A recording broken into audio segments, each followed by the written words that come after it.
Shalom semuanya, senang kembali dalam program Deep Talk with Pastor. Kita bisa melanjutkan tadarusan Alkitab kita pada episode kali ini. Dan sebelum kita mulai, saya mengajak semua untuk satu hati kita berdoa. Bapak yang baik, terima kasih buat hari ini kami boleh kembali ada dalam program Deep Talk with Pastor.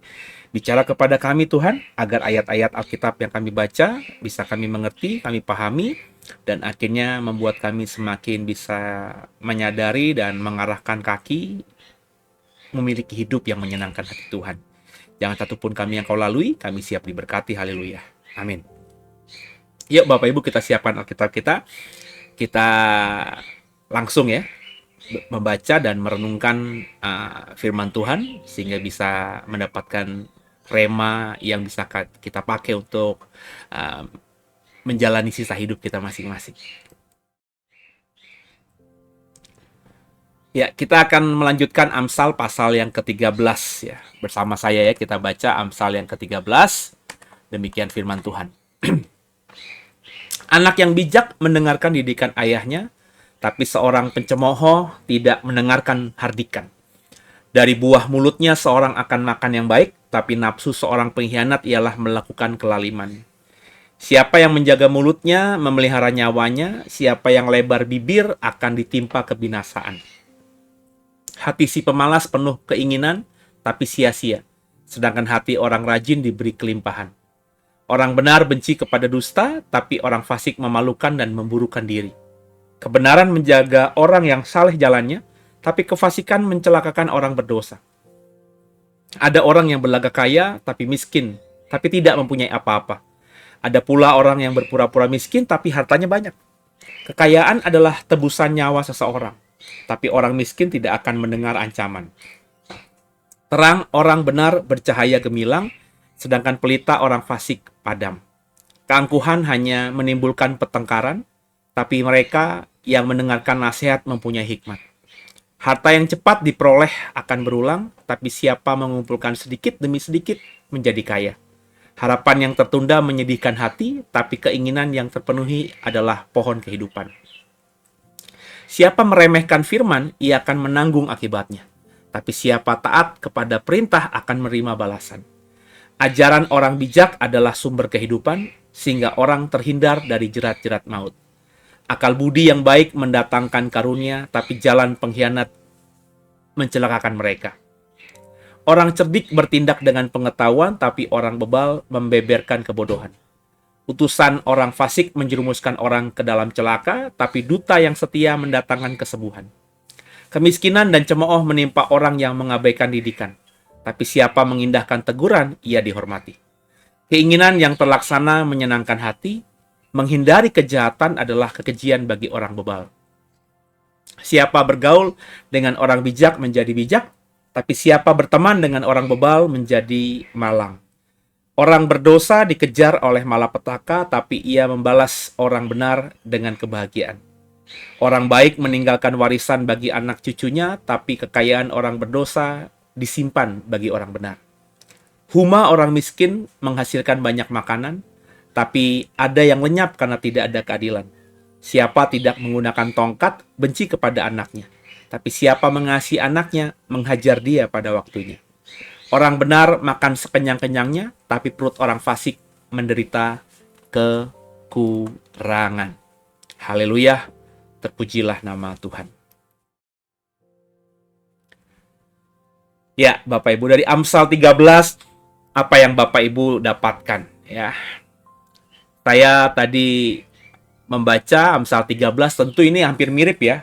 Ini adalah Amsal Salomo, seperti saya bilang ketika tadarusan di minggu lalu di pasal yang ke-10, 11, 12, bahwa pasal-pasal ini bicara mengenai Amsalnya Salomo. Jadi setiap kata itu ya adalah Amsal, ya, dalam artian punya penekanan, punya pengajaran sendiri. Dalam konteks Amsal ini, Amsal 12, 13 yang sekarang kita baca, sebelumnya 10, 11, ini adalah kalimat-kalimat yang berdiri sendiri. Ini kumpulan Amsal namanya. Jadi seperti gimana ya bahasanya ya? Seperti misalnya kita zaman SD belajar peribahasa gitu ya. Terus peribahasa-peribahasa yang kita sudah hafal dan pelajari itu kita kumpulkan, kita filing gitu. Makanya peribahasa yang satu dengan peribahasa sebelumnya dan peribahasa berikutnya itu tidak ada kaitan mengkaitannya. Sama dengan Amsal ini. Ya. Amsal ini meskipun ada kemiripan tapi sebenarnya berdiri sendiri. Ya.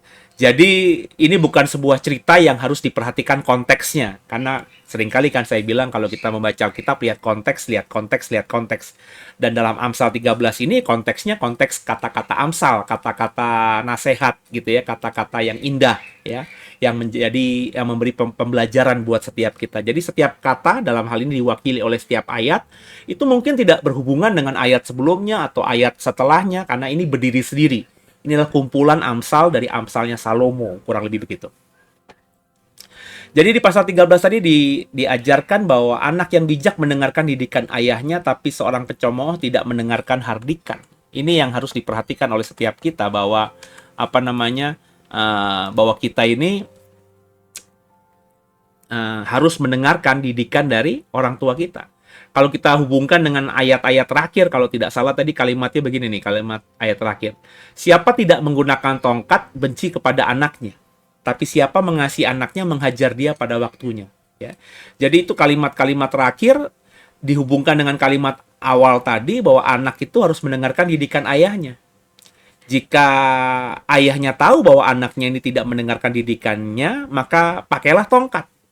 Sebab kalau anak itu tidak mendengarkan didikannya, anak itu hidup semaunya sendiri, dan seorang bapak, seorang ibu, seorang ayah atau seorang bunda atau orang tua, itu kalau tidak menggunakan tongkat ketika anaknya salah, itu ya berarti dia tidak sayang alias benci sama anaknya. Itu kata Amsal Salomo. Kalau mengasihi anak, maka akan menghajar dia pada waktunya. Artinya kalau anaknya salah ya dihajar, supaya anaknya belajar atau tahu bahwa yang dilakukannya ini salah. Ya. Jadi ini Amsal Salomo, Bapak Ibu. Salomo nulis ini mungkin karena punya latar belakang ya dia nggak bisa lakukan itu pada anak-anaknya. Karena kan kita tahu istrinya Salomo berapa, gundiknya Salomo atau selirnya Salomo berapa. Jadi bisa saja anaknya Salomo tuh totalnya ratusan gitu. Bagaimana mungkin dia bisa mendidik anaknya dengan baik kalau dia memiliki keturunan ratusan? Makanya nggak heran habis Salomo mati, kerajaannya hancur, ya, terpecah. Meskipun masih ada keturunannya yang menguasai tahta, tapi itu relatif lebih kecil, yakni kerajaan Yehuda. Hanya dua suku saja, suku Yehuda dan suku Benjamin. Sedangkan suku-suku Israel lainnya memilih untuk memisahkan diri. Kenapa? Karena keturunan Salomo yang mewariskan tahtanya itu dianggap tidak punya wibawa. Jadi Amsal Salomo ini bisa saja merupakan tulisan nasihat Salomo belajar dari pengalaman hidupnya sendiri. Bahwa dia gagal, di masa tuanya dia melihat dia gagal sebagai orang tua. Ya. Kemudian dia menuliskan ini supaya anak-anaknya belajar dari kesalahan dia dan tidak mengulangi lagi perbuatan yang dibuat oleh Salomo terhadap mereka gitu. Jadi ini merupakan pembelajaran dari seorang tua yang gagal dan kemudian menasehati agar keturunannya tidak mengulangi kebodohannya. Kurang lebih begitu, ya. Dan ini patut didengar oleh setiap kita, bukan karena Salomo gagal, tapi Salomo ini ya orang yang sudah makan asam garamnya dunia.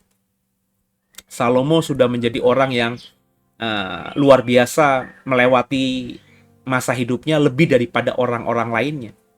Jadi meskipun dia punya kelemahan, meskipun dia punya kekurangan, tetap saja orang ini punya banyak kelebihan yang patut kita pelajari. Nah, yang bisa kita pelajari bukan saja kelebihan yang positif, tapi yang kita pelajari juga kegagalannya, kesalahannya. Supaya apa? Supaya kita mendapatkan pembelajaran, tidak lagi mengulangi kesalahannya, dan akhirnya kita menjadi manusia-manusia yang jauh lebih baik daripada Salomo. Kemudian juga diingatkan bahwa orang itu harus menjaga mulut. Ya, siapa menjaga mulutnya memelihara nyawanya. Siapa yang lebar bibir akan ditimpa kebinasaan. Lebar bibir tuh maksudnya mungkin ember gitu ya. Gampang bocor lidah gitu ya. Jadi dikit-dikit bocor, dia tidak bisa pegang rahasia, dan mungkin kesukaannya seperti itu. Saya belum lama nonton sebuah film di mana ada tokoh film itu ya memang orang ini tidak bisa jaga mulutnya.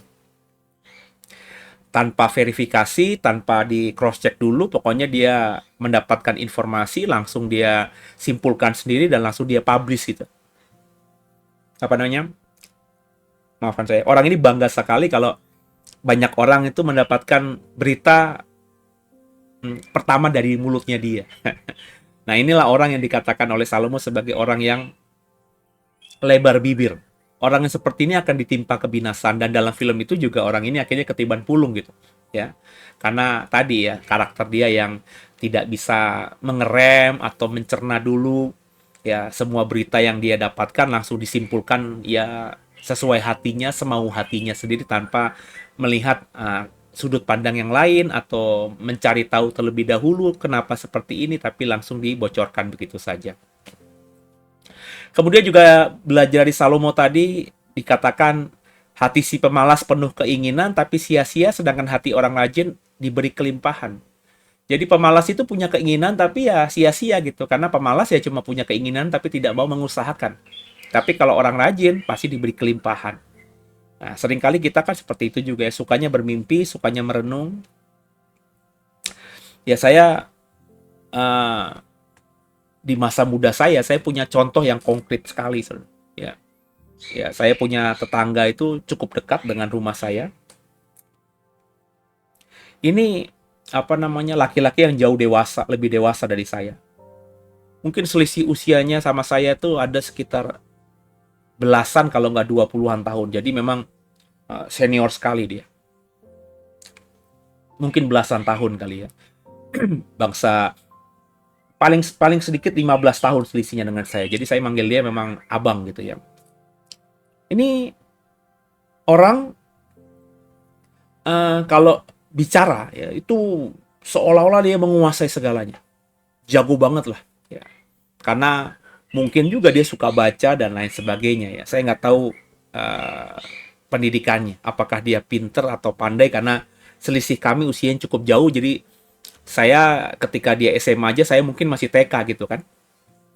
Jadi saya tidak tahu dia tinggal kelas atau bagaimana dan keluarganya keluarga besar gitu. Jadi kalau keluarganya cuma satu atau dua, mungkin ibu saya karena dekat dengan keluarga itu, karena tetangga dekat, mungkin sering pernah cerita gitu. Tapi ini karena anaknya banyak, jadi saya tidak tahu si abang ini tanda kutip apa namanya pinter apa tidak. Tapi yang seingat saya dia pinter ngomong. Ngomong apa aja nyambung sama dia.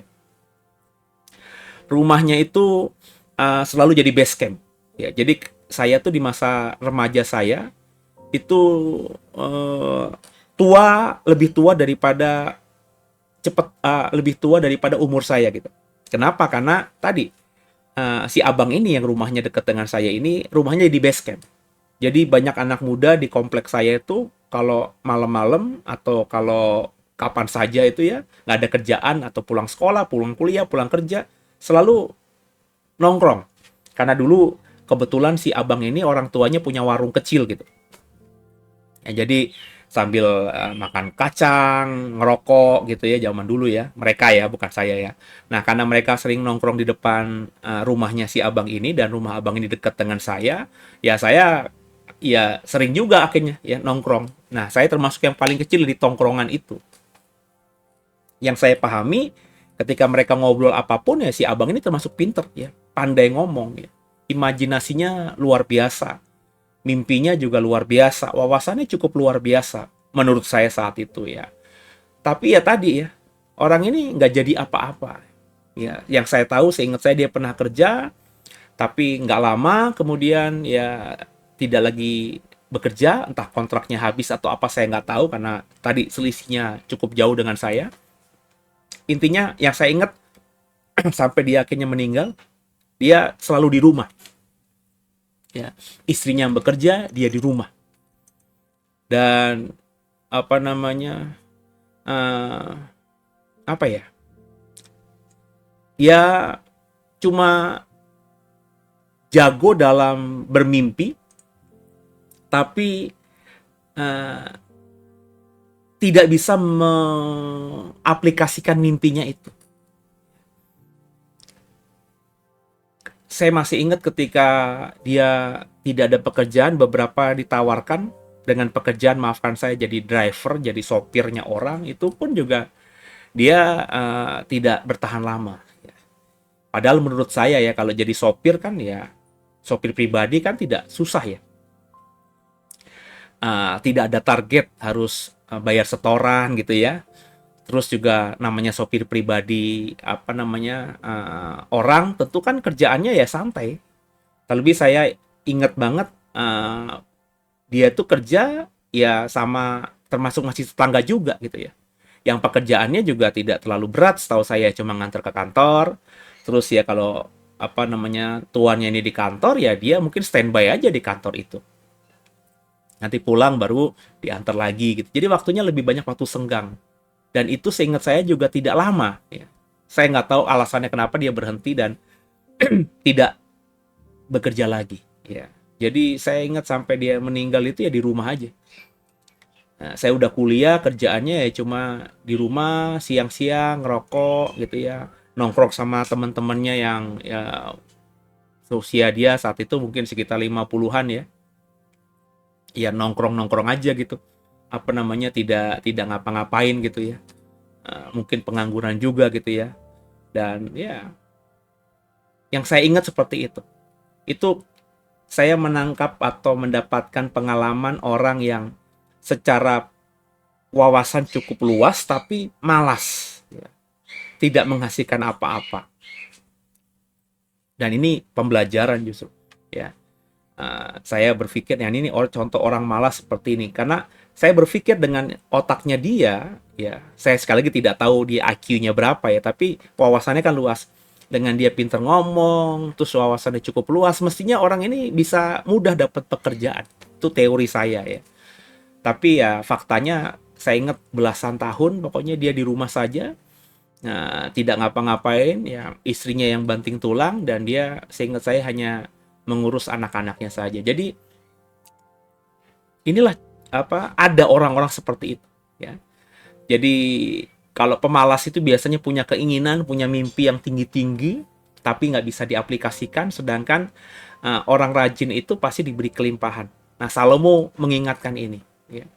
Mungkin ini juga nasihat bagi anak-anaknya yang hidupnya ya sudah menikmati kekayaan sebagai anak raja gitu kan. Meskipun bukan jadi putra mahkota tapi anak raja, jadi hidupnya mungkin santai-santai saja. Jadi malas gitu ya. Ini mungkin nasihat Salomo kepada anak-anaknya. Tapi akhirnya karena kitab ini tersimpan rapi dan akhirnya menjadi firman Tuhan dan kita juga belajar dari nasihat Salomo ini. Jadi banyak sekali dalam pasal 13 Amsal ini kita belajar pemahaman kedewasaan sebagai manusia ya. Ada kalimat orang benar benci kepada dusta, tapi orang fasik memalukan dan memburukan diri. Ya orang benar pasti benci dosa ya. Berusaha untuk tidak berdosa gitu ya. Jadi bagaimana Bapak Ibu ketika membaca ayat-ayat ini ya? Ada kalimat juga, terang orang benar bercahaya gemilang, sedangkan pelita orang fasik padam. Sama-sama punya terang, tapi kalau terangnya orang benar pasti akan gemilang. Sedangkan pelitanya orang fasik ya pasti akan padam karena terangnya ya terang palsu ya. Terang yang topeng doang ya. Terang yang bukan dari hati tapi terang yang dibuat. Nah, kalau munafik seperti ini ya terangnya pasti nanti akan padam dengan sendirinya. Jadilah orang yang menerangi sekitar karena memang diri kita itu ingin menjadi terang. Jadi dalam pembelajaran saya ya belajar untuk konsisten, ya tidak gitu. Jangan abu-abu. Kalau mau ngomong ya tidak ya. Dan kalau ngomongin ini saya berjuang banget karena dulu di masa muda saya, remaja saya sering ya bermain daerah abu-abu gitu. Ya. Tidak berdosa tapi juga dibilang benar juga nggak selalu bermain daerah abu-abu. Itu ketika saya harus switch on, berubah ya tidak, panas-panas, dingin-dingin gitu, itu susah sekali. Saya ingat saya perjalanannya bukan setahun 2 tahun tapi bertahun-tahun. Sehingga kalau saya sekarang ini ya saya tidak. Kalau udah iya, kalau enggak ya enggak gitu. Ya, tidak lagi bahkan bermain daerah gray area atau abu-abu itu sesuatu yang tidak enak gitu. Seperti saya jadi orang munafik gitu ya. Mendingan saya ekspresikan aja ya, orang suka nggak suka ya sebodoh amat. Kalau saya sih seperti itu sekarang ini. Jadi daripada saya bermain topeng menjadi orang munafik ya seperti itulah saya ya. Dan menurut saya itu menjadi sesuatu yang cukup baik gitu ya. Nah, belajar dari Salomo tadi ya sebaiknya seperti itu, supaya kalau kita memang niatnya memancarkan terang, ya terang itu bisa bercahaya daripada cuma kita ingin seperti tampaknya terang ya, tapi ketika cuma pengen tampaknya terang di momen tertentu ya di kemudian hari pasti akan padam terang itu, gelap yang kelihatan ya. Jadi kita belajar banyak hal ya. Meskipun juga ada Amsal di sini yang tidak relate lagi ya. Contohnya di ayat 11 ya. Harta yang cepat diperoleh akan berkurang, tapi siapa mengumpulkan sedikit demi sedikit menjadi kaya. Ya, saya termasuk kan sudah saya singgung ya. Mengumpulkan sedikit demi sedikit atau menabung itu bagi saya bukan menjadi kaya, karena dalam konteks kekinian nabung itu ya tidak akan membuat jadi kaya. Nabung itu kan cuma kita mengerem pendapatan kita untuk kita safety, tapi kan tidak menjadi kaya karena itu ya harta kita juga. Sebab bagi saya sekarang ini kalau kita mau jadi kaya supaya harta kita bertambah, itu harta itu yang harus bermultiplikasi. Ya. Seperti saya beri contoh kemarin 5 roti 2 ikan. Faktanya cuma 5 roti 2 ikan tapi bermultiplikasi, bisa kasih makan 5.000 orang, sisanya 12 keranjang. Itu namanya diberkati, ya. Mendapatkan kekayaan tuh seperti itu. Tapi dalam konteks ayat 11 tadi, itu mungkin dalam pemikiran seperti zaman dulu kita kecil ya, menabung bisa kaya. Bagi saya menabung nggak bisa kaya gitu. Ya. Sebab ya kalau menabung kan berarti kan kita cuma menahan sesuatu yang sudah kita miliki. Jadi ya sebenarnya harta itu ya harta kita juga gitu. Hartanya tidak beranak pinak, cuma kita simpen aja gitu. Ya, menjadi kaya ya bisa, tapi dalam ilmu ekonomi itu tidak membuat kita kaya karena itu harta kita. Ya. Jadi ya seperti saya bilang, kita belajar sekarang ini cerdik gitu, Saudara. Ya. Supaya kalau kita punya harta, kita itu bisa kita olah sedemikian rupa sehingga bisa bermultiplikasi ya, bisa berganda. Nah, itu kalau kita dapat gandaannya dari hasil kekayaan kita, maka kita disebut orang kaya gitu. Nah, ini kan yang banyak tidak dipahami orang gitu ya. Kalau bagi saya, orang tabungannya ada sekian, yaitu uangnya dia, bukan dari investasi, bukan dari penggandaan atau bermultiplikasinya uang kita atau bergandanya uang kita, tapi itu uang kita, uang hasil tabungan yang memang itu udah milik kita, cuma kita save aja, kita simpen aja, tapi kita tidak menjadi kaya karena itu memang uang kita. Nah, ayo sama-sama sekarang kita belajar menjadi orang yang kaya tadi. Kalau kita memang mau menjadi orang kaya agar bisa jadi berkat bagi banyak orang. Kemudian juga di ayat 15 tadi ada kalimat akal budi yang baik mendatangkan karunia, tapi jalan pengkhianat-pengkhianat mencelakakan mereka. Akal budi yang baik mendatangkan karunia, pengkhianat mencelakakan mereka. Iyalah ya. Jadi akal budi ini kita pakai sedemikian rupa dengan bijak, pasti akan mendapatkan karunia atau pemberian gitu ya. Tapi kalau kita mengikuti jalan pengkhianat-pengkhianat ya, yang cuma pengen mendapatkan sesuatu ya sesuai dengan kondisi situasi saja, ya pasti itu akan mencelakakan. Ya, pengkhianat itu kan hidupnya nggak enak, Saudara ya. Nggak tahu Saudara pernah mengkhianati orang apa tidak? Pernah tikam orang dari belakang apa tidak? Ya, saya berusaha ya untuk tidak pernah menikam orang dari belakang gitu.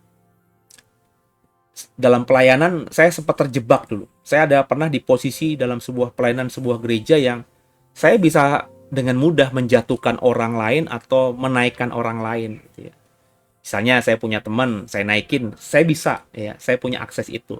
Terus saya nggak suka sama orang, saya bisa jatuhkan orang itu. Saya pernah ada di posisi di mana meskipun bukan saya mengambil keputusan, tapi saya bisa mempengaruhi orang yang mengambil keputusan itu. Dan itu susah sekali, ya, karena saya tahu ketika saya di posisi itu, saya melihat bahwa ternyata dalam pelayanan juga ada orang yang bermain politik. Tikam sana, tikam sini.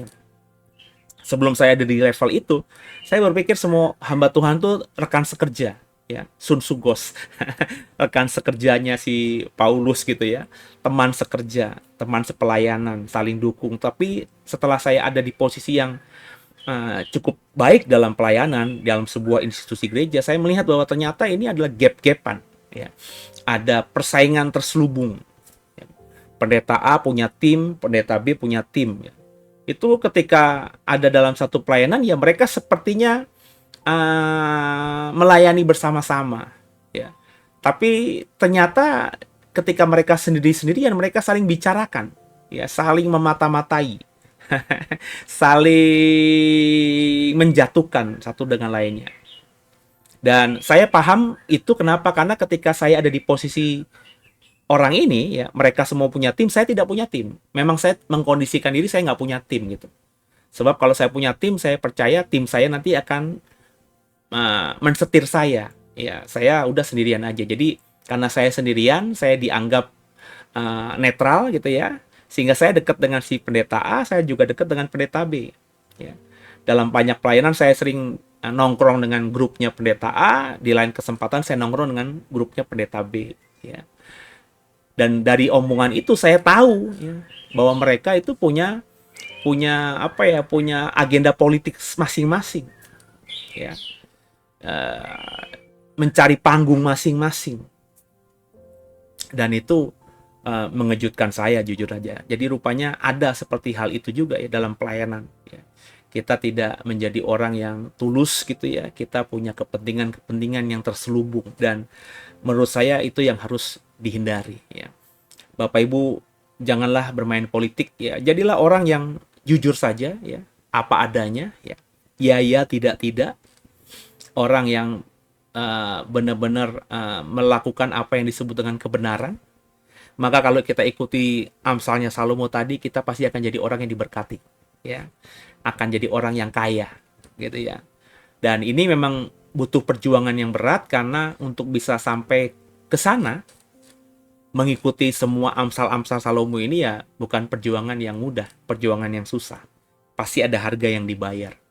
Tapi percayalah, karena kita melakukan kebenaran firman Tuhan, kalau kita tulus, Tuhan pasti akan tolong. Dan kalau Tuhan sudah tolong, maka jalan keluar pasti tersedia buat kita. Gitu ya saudara ya. Saya rasa sudah cukup ya, karena seperti saya bilang tadi, kalau dibahas satu persatu ini banyak sekali. Dan karena ayat yang satu tidak berkaitan dengan ayat yang lain, karena ini Amsal lepas, kumpulan Amsal-Amsal Salomo, maka saya tidak bisa membagikan semuanya. Yang hanya kelihatan kuat saja di mata saya tadi yang saya coba sharingkan. Meskipun itu juga tidak terlalu dalam, karena kalau dalam butuh penggalian yang lebih lagi. Ya, semoga saudara bisa merenungkan lagi Amsal 13 ini, dan akhirnya saudara mendapatkan hikmat, marifat, rema yang langsung daripada Tuhan. Gitu ya. Kalau diberkati bisa dibantu di-share, di-like, di-komen juga ya. Dan juga didukung pelayanan digital kami lewat doa. Kalau sudah tergerak juga untuk mendukung dengan dana, ada nomor rekening, silahkan dibantu ya dalam pelayanan ini, supaya pelayanan ini bisa semakin besar dan nama Tuhan dipermuliakan. Gitu ya, tundukkan kepala, kita doa. Makasih Tuhan buat hari ini kami sudah bertadarusan Alkitab. Tuhan tolong kami, mampukan kami, sehingga kami bukan cuma cakap jadi pendengar, tapi cakap juga jadi pelaku firman. Terima kasih buat segala-galanya. Dan kami percaya dengan pertolongan Tuhan kami akan keluar lebih dari seorang pemenang. Ampuni salah dosa kami. Yesus Kristus adalah Tuhan Juru Selamat kami yang hidup. Dan ke dalam tangan-Mu lah kami serahkan tubuh, jiwa, dan roh kami. Haleluya. Amin. Terpujilah nama Tuhan. Demikian Bapak Ibu. Sampai jumpa di tadarusan besok. Ya, God bless you.